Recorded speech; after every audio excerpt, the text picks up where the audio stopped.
এই গাছের বাগান দেখতেছেন,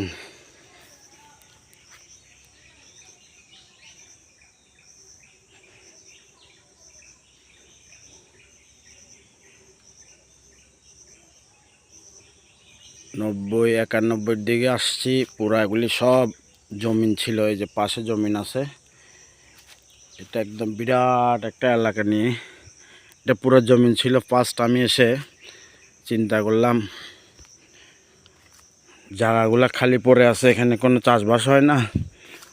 পরে বর্ষার সময় ছিল, আমার এক কাকা ফার্স্ট উনি এসে এখানে আমেরিকা থেকে এসে উনি ওনার জায়গাগুলোতে ধানের জমিনের পাশে গাছ লুকে, বিভিন্ন সেগুন গাছ, তারপরে শিলকুড়ি গাছ আর অনেক গাছ।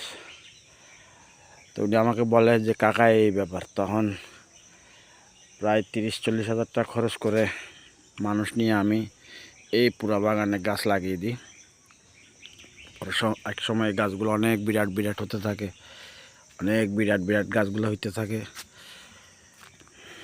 এখন পুরো একটা বিরাট বাগান হয়ে গেছে। তারপরে আমি লাগাবার পরে বাড়ি থেকে যাওয়ার 1 মাস পর পর সবাই সবার যে অপরিত্যক্ত জায়গাগুলাকে সবাই দেখেন,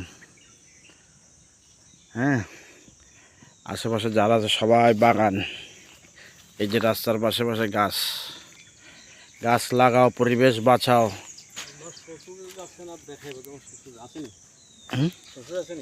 শ্বশুর আছে তো না, এটা ভিডিও করি আমার ইউটিউবে ছাড়ার জন্য। শ্বশুর নাই তো, আমার শ্বশুর মারা গেছে, চাচা শ্বশুর আছে আর কি, 2জন। তো একবার আনলে না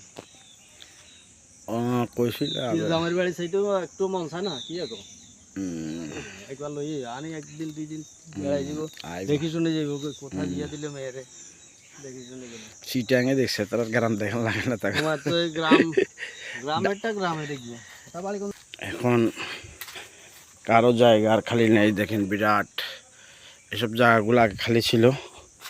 এখানে কেউ এই যে কদু গাছ, সিম গাছ এগুলো করতো, হ্যাঁ। পরে সবাই এরকম গাছগাছারা বিভিন্ন সেগুন গাছ, শিলগুটি গাছ এগুলা পুরা লুকে দেয়।